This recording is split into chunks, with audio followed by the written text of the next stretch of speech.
In this video, I'd like to go over placing and editing components.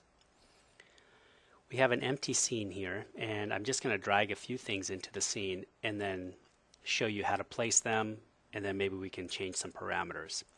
So let's begin by dragging in something under the architectural components. This top pane here is the component categories, and they're all organized under the main folder for the grouping. Down below in this pane is the actual component list, these icons as you can go through them. And down below, this is just a larger thumbnail of the selected object. Okay, so let's begin by dragging something in. I'm going to drag in a blue hut, for example. And maybe I'll drag in a pillar. Okay. And let's bring in one other thing. Let's go under miscellaneous and let's just bring in a windmill.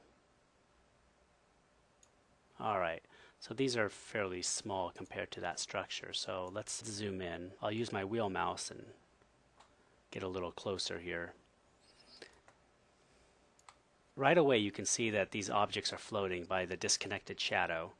So what we'll do is I'll select this hut, for example, and move it down into the ground. Now, when I select something, I'm presented with this, these directional arrows. This is called the manipulator handle. The cones indicate the direction of movement. The spheres indicates the rotation around an axis. So for example, because I want to move this down to the ground, I'll click this cone, the blue one, and that will lock me to the up and down movement. If I want to move in the direction of the red cone, if I click that, it'll lock me into that direction. If I click this box in the center, this allows me to move in all directions. So I can just drag that, and you can see I can move that any way I want. Okay, so for this example, I'm just going to set this into the ground. So I'll click the blue cone and just drag that to the ground like that. Maybe I'll rotate it. So why don't I click on this blue sphere, and then now when I rotate around that axis. Okay, I'm going to do the same for the pillar. So I'll left click on that pillar to select it. Then I'll grab that blue handle and I'll just drop that down.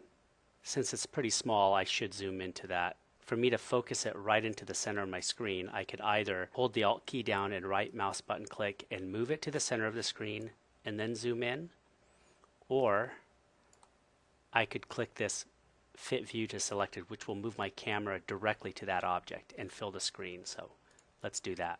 There we go. Yeah, so this is already in the ground, so that worked out well. Okay, let me zoom out. And finally, this windmill. Let me zoom to this.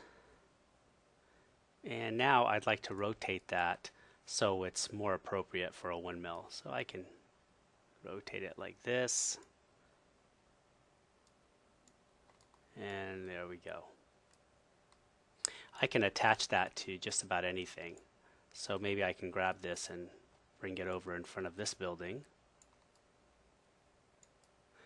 Now I'm rotating the camera by holding the Alt key down and left button on my mouse and just moving my mouse. So let's zoom in a bit. Okay, and I'm going to want to move the windmill right next to the structure, and maybe raise it up a bit and straighten it out just like that. So you can see that it has a pin, so I can put that pin right into the building like this. So now I've got that placed. Now I think I want to change some parameters.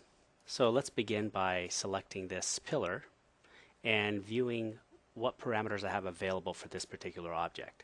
So if I look to the left of the venue builder, down below I see this parameters tab, and below it I have a few options.